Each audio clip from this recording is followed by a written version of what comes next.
Hey there. So, for today's episode, I'm going to talk a little bit about how to prioritize mental health when shit is frankly fucking crazy all around you. Let's just be real. Whether it's the world, politics, stuff in your area, being stuck with your family, having to deal with your kids literally 24/7. There's lots of different things right now that can be impacting your capacity to put work first, if that's even something you want to do, to work effectively, and to navigate basically being busy and busier as we go into, well, holiday season, busy season. I mean, I'm recording this video, near the end of October, but I think this is something that's really relevant at any time where you're feeling like things are a bit overwhelming. You're going into an overwhelming season, shall we say. Now, I'm going to start by talking about why things are different right now and what are some kind of new challenges that you might be facing. The first thing that I've noticed, and people say this a lot, but I still think it's really important to just emphasize, is that things are not the same that they have been. And they're not going to look the same as where your comfort zone has been for a while. Now, note how I didn't just say new normal, because I feel like that term has kind of lost meaning a little bit, because we're not really necessarily talking about what that means. We're just throwing it around as a way almost to habitualize people to the crazy shit that's going on. And the fact is that what's going on that's new doesn't feel normal. And even if your day-to-day routine, like for me, as someone who already had a remote team, who was already kind of hermiting a little bit before COVID happened. And for some people, depending what area you're in, it may very well be that people around you are very much not hermited while you are, or that you're very much tired of being hermited while people around you very much are. So it could look a lot of different ways. But what I found is that I almost feel guilt over shame, guilt being frustration over actions that I did versus shame being like there's something wrong with me somehow on the inside. And I feel that shame because maybe I'm feeling more stressed, or my reserves are lower, or I'm just not responding as well to things, or my lows are lower than they would be, even though on the surface, things haven't changed that much. It's easy to be like, oh, well, transmission rates are fairly low in my community. I have the capacity to actually like go outside. We have fairly mild winters. The world isn't on fire. Like there's a million reasons for me to be grateful. And I 100% am grateful, but it's easy to slip into shame that it's not okay for you to be either suffering or maybe just not doing as well as you could be because things aren't worse. But the reality is that your particular context, what's going on for you, that's what your body and physiology is responding to. How it's responding to what's going on with the world is not like, oh, yes, I'm extra safe because the world is less safe.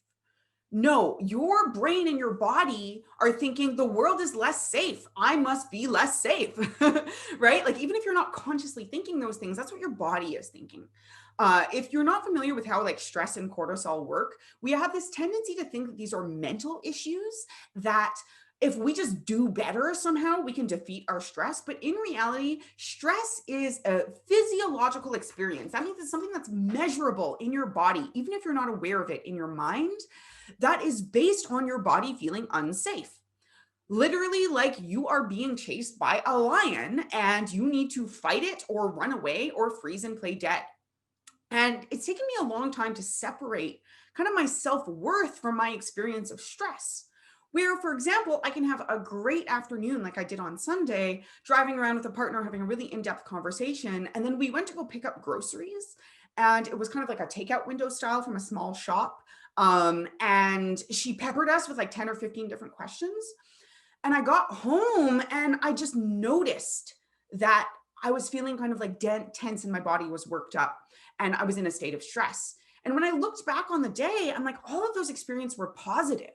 They were pleasant, but I still am experiencing stress because when I'd already had a big conversation and a big day, being peppered with a whole bunch of questions was just a little bit too much. And it sent me into feeling like, oh my God, now I'm feeling unsafe. I have to make all these decisions. I feel overwhelmed, etc. So just to bring that back, whatever you're experiencing right now is okay. You are okay. Not in the sense that everything's magical and perfect, but that you are still worthy. You're still worthy of love. You're still worthy of belonging. You're still worthy of being a leader in your business. Even though you maybe aren't reacting as well as you normally had. Maybe you snapped at your kids and are feeling crappy about it. Maybe you just had a total meltdown over something that maybe seems silly to you. Like I had a meltdown the other day about needing to find a consistent time for a meeting in my schedule and just trying to kind of make it work. And it just all of a sudden, maybe I didn't have a full meltdown, but I almost had a meltdown. It felt really overwhelming. And then I immediately felt shame over it. I was like, oh my God, what's wrong with me? Nothing. Nothing's wrong with me. Nothing is wrong with you. There's a lot going on right now. There's a lot of context going on. And just because you don't have it as bad as that person over there doesn't mean that it's not a challenge for you to respond to this change and this kind of shaking up of your habits. So really important to remember. Now, the other thing to remember is that sometimes just taking time for yourself is enough. Now, I know that's easier said than done when maybe you've had to lay off some people and now you have to do way more stuff in the business, or, family demands are higher because you have a lot more kid time, or, you and your partner are just rubbing each other the wrong way, or you and your closest friends are rubbing each other the wrong way because your stress levels are higher or something. It can be tough to find time. And I know for me, I know that exercise and meditation are like the two biggest things that just help me feel more stable and more together. And we'll get to kind of how to create time for the things that really help you. We'll get to that in a moment. But the other thing I want to talk about is just simplifying what self-care looks like. To really be about not having as many demands on your time.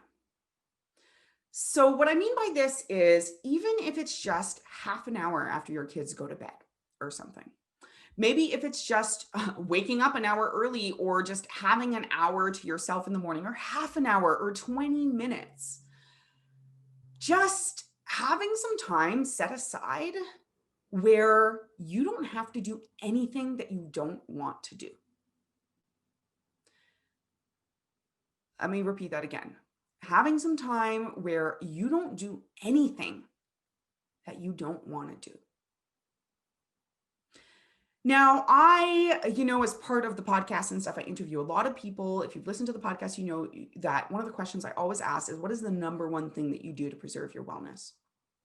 And one of the answers that struck me the most, because I've heard it again and again and again and again and again in different forms, is just having a little window in your day. We have this kind of running joke: what gets you up in the morning other than coffee? And there's been a few people who've pushed back and said, you know what? It's coffee. Not because I need that caffeine boost to function, to be bright-eyed and bushy-tailed, but because the 20 minutes that I sit with my coffee is just 20 minutes where maybe I sit at my table or sit outside and I just exist. And that's it. And I don't have to be a mom or a leader or a woman even, or like anything. I can just be a human being existing. Now, if you're like me and, being driven by my kind of relentless energy and relentless thoughts and my ADHD, sometimes just sitting for 20 minutes, don't get me wrong, even sometimes for me, sitting for 20 minutes, like back when I used to take transit, this is actually one of the things I miss the most about transit, is I would often in transit just like put on big headphones or something so people wouldn't be tempted to talk to me, live in a small town, and just gaze out the window, as opposed to always before that I would be like reading something or doing homework or like getting something done in that little space and time. But I mean, it could be half an hour where you honestly just browse on your phone. Or sometimes, and this is kind of the weird paradox of it all, is if I don't have to do anything at all, maybe I'll just put on an audiobook and I'll putter and do dishes. Or I'll do, for me, instead of trying to like get an area clear of my house and kind of feel that satisfaction of something being done, I'll just let myself start 3 or 4 projects, and not really quite finish any of them, but just spend a few minutes, a few minutes on laundry here, a few minutes on do a few dishes here, maybe toss in a load of laundry or like fold a few clothes or something, and actually just not have to like be checking things off lists and getting things done. That's actually because focusing and completing tasks is actually something that can be very challenging for me, especially when my energy resources are depleted. Just giving myself half an hour or an hour to not have to finish something can feel really great. And ironically, I'll often get a lot of little things done during that time because I don't feel the pressure of it. I did this morning, I woke up a little bit more energized than normal. I was just like, okay, I have this, I'm starting work at this time. I have this amount of time. There's no one else here, which is nice. I just have the whole place to myself. And I was like, oh, well, maybe I should like start checking and prioritizing and doing this. And I was like, no, wait, this is an hour I'm going to give myself to just not have to do anything at all. And again, that doesn't necessarily mean that the goal is to do nothing. Just not do anything that you don't want to do. Let fancy or even boredom or whatever drive you. And I find that really powerful because I can go for walks and take baths and do yoga and spend time outside. And I will say this, just taking 5 minutes outside, and we'll get to this, to like just be in the fresh air, no matter what the weather and stuff, can do a lot for me as well. But sometimes it feels like the self-care stuff is just one more item on my never-ending to-do list. And because remember that stress is something that your body experiences, not something that necessarily your mind directs. Although it can be definitely perpetuating in your body from your mind. That's a whole other thing. The pressure of needing to do some sort of self-care thing or like pushing yourself to do something can actually, in my experience, sometimes negate the positive effects of it. Right? Or even feeling like I need to be doing something all the time. If I'm just like, right, I'm just not doing anything that I don't want to do, that's enough for it to feel relaxing, no matter what it is that I'm choosing to do or not do. Versus if I'm just sitting and doing nothing, that can be kind of anxiety driving because I'm like, what should I be doing? What should I be doing? Like, I don't know about you, but sometimes on my lunch hour, and I give myself a full hour for lunch, so that if I want to, I can go for a walk or something like that and not feel like I'm rushing. I will just sit there and like basically vibrate and like think about work and pick up my phone and try to do something with Slack a whole bunch of times. And let me say this, spending an hour not doing anything that you don't want to do can also, like, it can be okay for you to maybe check your email or something like that. Just be cautious because sometimes that stuff can lead you down a rabbit hole. Right. And also the advantage of this is helping you get more in touch with who you are as a human being. Because having spent so much of my life in these different contexts where I was really just trying to succeed and achieve a goal and get something done, sometimes, especially after working like 60 hours a week and stuff, it's a struggle to know just what I want to do or who I am.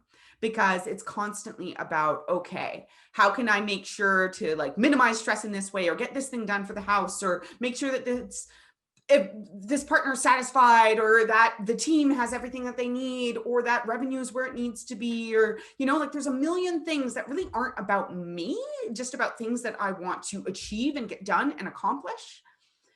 And for that deeper sense of, I guess, fulfillment and satisfaction, because you can be busy and doing things and not be stressed, but our culture glorifies busy to the point of stress and busyness that generates stress and et cetera. And it really doesn't have to be that way, but it's taken me years of navigation and exploration to understand what the alternative is. So 2 more things to come. One is about navigating the idea of feeling safe, and 2 is about 5-minute moments. So I guess technically those are like 3 and 4 because we've already covered 2 things. But the next thing I want to talk about is about the idea of feeling safe. Now, for years, I thought that the opposite of feeling stressed was feeling relaxed. But I've come to realize that actually the opposite of feeling stressed is feeling safe. And this is a little bit of a catch-22 and something I know I could go into a whole other episode about, because some people I think live way too much in the safe zone. But then there's people who are maybe overachievers like me who pretty much never exist in the safe zone. And the reality of the matter is that it's important to establish and nurture a safe zone for yourself, but it's also important to step outside of that safe zone. And maybe it's important to just identify a little bit where you currently are. If you're finding that you're consistently like wanting to do things, but never quite getting there, or there's dreams that you've wanted that you've never quite taken action towards, or that really like taking action is your problem, then maybe you're existing a little too much in the safe zone and doing, I guess, like safe but scary things. So things that are a little bit new and pushing you outside your comfort zone to kind of expand that comfort zone can be good. But I actually have realized that I'm kind of in the other end of things. I think some of the you guys who are overachievers who are listening to this will probably recognize yourself in this, where you're constantly taking new action and you're constantly doing new things and you're constantly chasing that next kind of like new idea or new thing. And this also goes for people who come from marginalized populations, like someone who, and it's taken me years to even like just own these elements of myself because it felt like too much even to think about. But I'm not just a Black woman, I'm an Indigenous woman, I'm a queer woman, I'm someone who exists in outside of the norms of relationships. Like I practice ethical non-monogamy, which has a lot of stigma against it. You know, if you just found yourself going, "Oh, I didn't know that," then that's maybe your stigma. Check it, right? As even just a woman in this industry, there's a lot of different things that require me to step outside of my safe zone fairly often, even just to help other people feel safer, to interact with the world. And those little subtle things I really wasn't giving power to because, see, number one, my life and my experiences have been really blessed and have a lot of gratitude for how it could have been so much worse. And it could be so much worse even in this moment. I have a lot of privilege. That being said, though, understanding where you exist in your safe zone and then starting to map out things that trigger fear and things that inspire safety. And really just as they come up in my life, like I have a page in my case, my bullet journal, but could be your day planner, journal, notebook, random piece of paper hanging around your desk, whatever. And I just jot down, oh, that triggered fear and or that inspired safety. And what I've been able to do now is I've been able to, even if I can't like set aside like hours every week to get a massage or something like that, being able to make these micro adjustments throughout the day, like I talked about on Sunday, where I had this really big but really nice day, but then I was feeling really kind of like run down and I could feel that my body was stressed. Now, in the past, as someone who pushes outside my safe zone most of the time, who's arguably, you could even say, addicted to stress and cortisol, or you could put it as I've had a lot of unprocessed trauma. I don't know. You could look at it a lot of different ways. But basically what it comes down to is in the past, I would have pushed and pushed and pushed until either something symptomatically happened that caused me to recognize that I was in a state of stress. And then I kind of have to take emergency measures. Like I need to like go for a walk or walk away or take deep breaths or like something because I've like had a little like explosion or something like that. Or until I'm totally burnt out and I have zero energy left for the day. And now all I can do is basically like lie on the couch and stare into the distance and just struggle even to like interact or to like feed myself or something. I will say it wasn't all good, right? Like on the way home, there's some stuff maybe I could have done as I identified it, but instead I got home and I walked into the house and I was like, man, I feel really run down. Instead of trying to push through it, and we're planning on like making a big dinner and pushing into the dinner and etc. I just checked in with my partner. He had a bit more energy. He started on dinner stuff, and I knew, okay, things that make me feel safe. I can wrap myself in a cozy duvet on the couch. But realistically, I want to be sitting at a table doing some stuff. I don't really want to just check out and sit on a couch right now. So, okay, big oversized sweater that smells like my partner is something that inspires safety for me. And these will be different for you. These are little things that, You might say that, oh, for most people wearing an oversized thing, I don't know if if you maybe I identify with that, wearing an oversized thing of your like larger partners and feeling small in it is a cozy thing, but that's going to be different for each individual person, right? So for me, I know like if I just wrap myself in a normal blanket, it's not a big thing, but if it's a squishy, cozy duvet, oh, that feels good. And maybe even 5 or 10 minutes of that can help me rebalance my body so it starts to get those triggers that it's safe again. It feels safe again. Anyway, all of this is, I would say this is kind of advanced because it's taken me a long time to be tuned into my body enough to identify separate from my brain, just like, oh, I'm feeling stressed or whatever, that my body's in kind of a state of cortisol, and to understand, okay, there's something I want to do something about this, and then to have basically a toolbox of things that I can do. And different things are appropriate for different scenarios, right? And then you can bring trauma into it and kind of like trauma and emotional flashbacks and triggers, and that's a whole other thing. But it's not always appropriate. Like sometimes doing yoga will really help. But I don't always have 25 minutes to do yoga, and 10 minutes sometimes can energize me, but isn't always going to have the same result of really just slowing down my heart rate and chilling me out. So anyway, these are all things that work for me. There was a time where I might have even felt cliched saying them out loud in this context and being public about it. But the reality is that the process of doing this, the process of identifying both in yourself what those sensations are that are kind of like warning signs, so that you can handle things early, but also things that help you make you feel safe, and also doing the work to write it down and to observe what works or what doesn't. Basically, this is critical thinking. And it can feel a little bit daunting, but I would just say, don't make it a big thing. Do a little bit here, a little bit there. Like start a quick list and jot it down as it comes.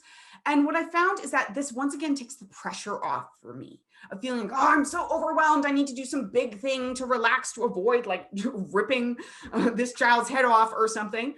It helps me feel more like I'm in control and I have the power, while also working with my body instead of against it. Because the fact of the matter is that we can't just snap our fingers and control how we feel or how our body's responding to things. We can just nudge it here and there.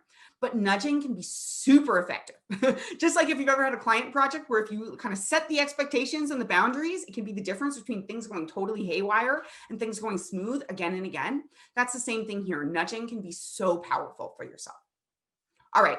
Now, the last thing I wanted to talk about is these idea of 5-minute moments. So again, this is in the same vein of taking the pressure off and doing little things that nudge you towards balance and helping the pendulum swing maybe a little bit smaller instead of giant extremes, and just helping you, again, be more present for your team, be more present for your family, feel less like you're dying inside because the world is up in flames. Anyway, you know, the usual. And that's really 5-minute moments. And it doesn't even need to be 5 minutes. It can be 90 seconds. We've all heard about like deep breathing and how powerful deep breathing can be.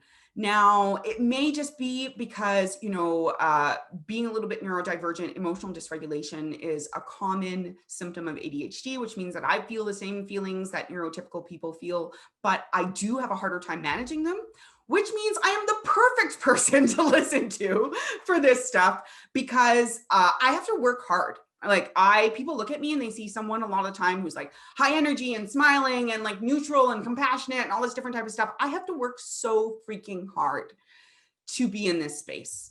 And it's never about being in balance all the time. It's always about managing the way the pendulum swings, because the pendulum will always continue to swing. I know this is an analogy I use a lot. It's because balance is a freaking myth, or rather balance being perfectly in the middle all the time doesn't exist. Balance is a series of tiny micro, even like standing on your tippy toes, right? It's a series of micro movements that keep you there. Likewise, when I think of balance, and this is from, I think, Never Eat Alone.